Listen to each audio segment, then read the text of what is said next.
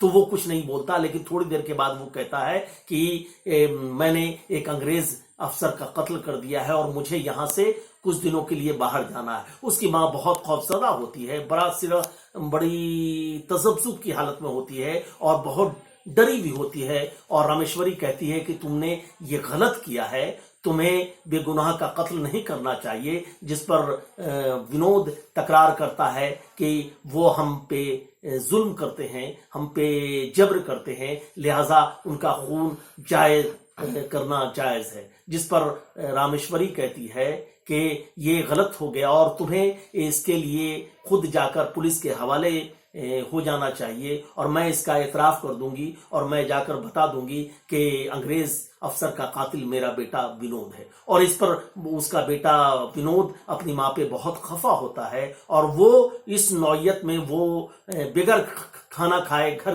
سے باہر جانے لگتا ہے اور یہ کہتے ہوئے جاتا ہے کہ اگر تم میری ماں نہیں ہوتی تو میں تمہارا وہی حشر کرتا جو اس انگریز افسر کا میں نے کیا تھا. اور وہ وہاں سے اندھیرے میں روپوش ہو جاتا ہے. اور اس طرح ایک ہفتے کا وقفہ گزرتا ہے. 6-7 دنوں کے بعد جب وہ ونود کی تلاش میں روز باہر نکلتی ہے اور کانگریس کے دفتر تک جاتی ہے اور لوٹ آتی ہے خالی ہاتھ اور چکر لگاتی رہتی ہے، اور اس کے دل میں تذبذب اور کشمکش ہوتی ہے. ایک طرف ممتا ہے، دوسری طرف فرض ہے، جو وہ دونوں کے بیچ میں پسی بھی رہتی ہے اور ہمیشہ سرگرداں رہتی ہے اور اسی خیال میں کھوئی رہتی ہے. تبھی وہ ایک دن جب وہ واپس آ رہی ہوتی ہے تو دیکھتی ہے کہ چند پولیس کے اہلکار کچھ نوجوان کو گرفتار کر کے ہتھکڑی پہنا کر لے جا رہے ہیں اور اس کے پیچھے اس کے گھر والے غمزدہ چل رہے ہیں، روتے دھوتے چل رہے ہیں. وہ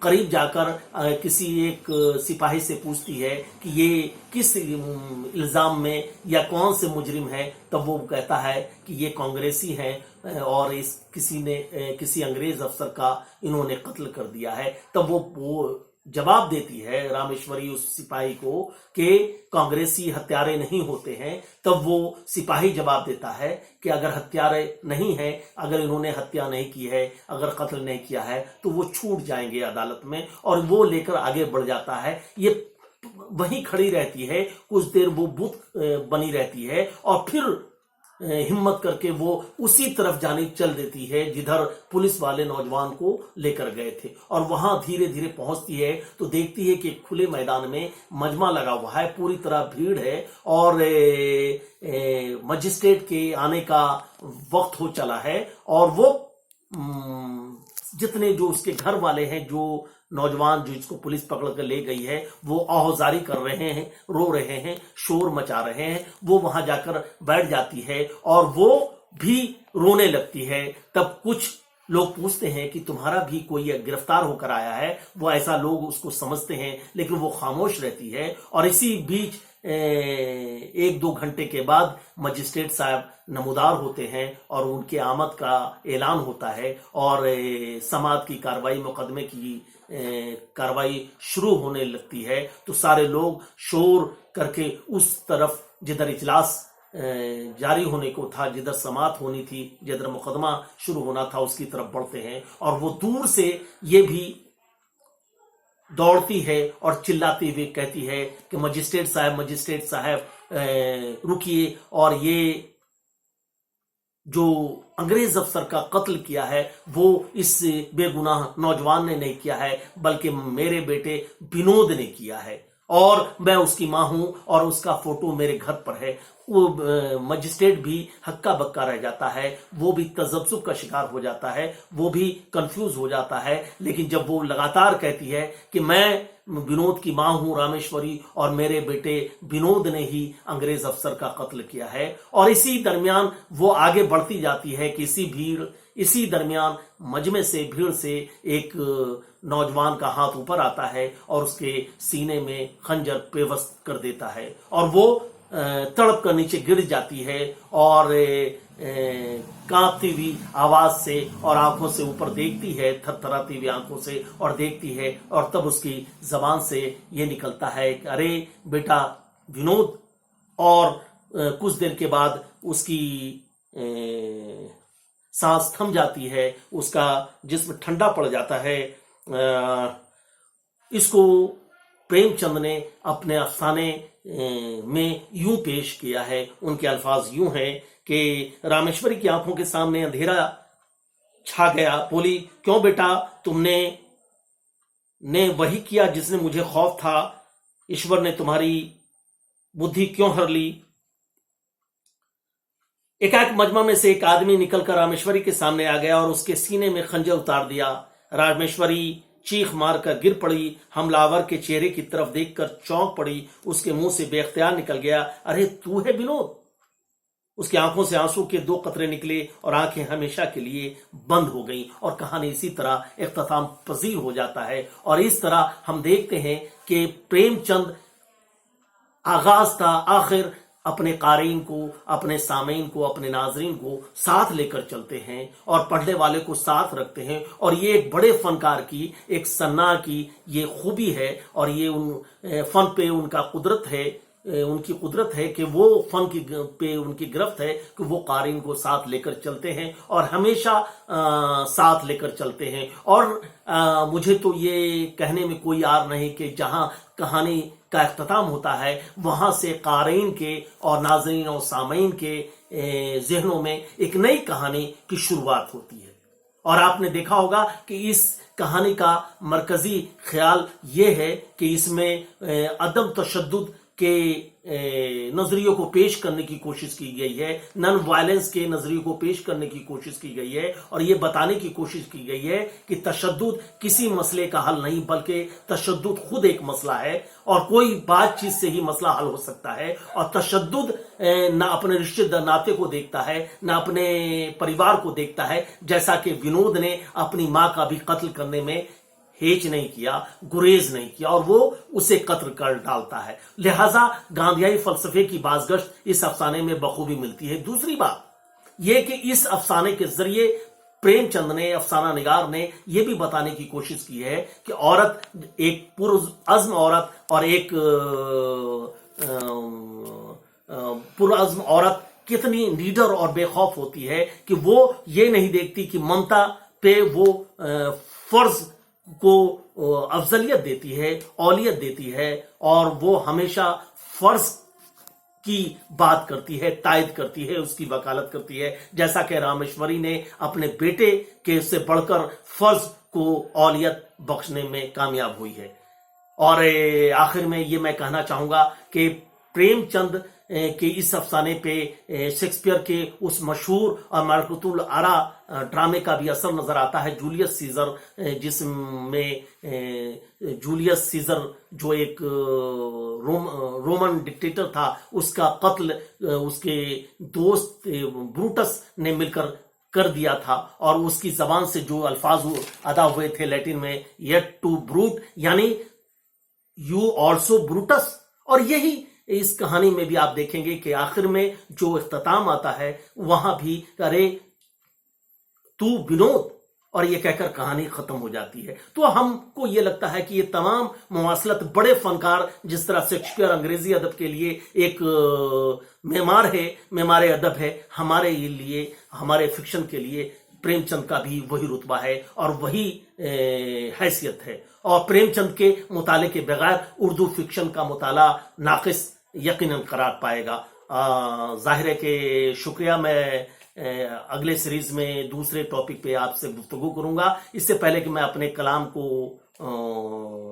قطع کلام کروں، میں چاہوں گا کہ کورونا کے اس موقع پہ سوشل ڈسٹینسنگ کا لحاظ کریں اور گھر پر رہیں، اسٹے ہوم اور بی سیف. اور ظاہر ہے کہ اگر ایسا کریں گے تو آپ اپنے پریوار کے لیے، سماج کے لیے، راشٹر کے لیے ایک نمونہ پیش کریں گے. اسی لفظوں کے ساتھ میں اپنی باتوں کو اختتام دیتا ہوں. شکریہ. تھینکس اے لاٹ.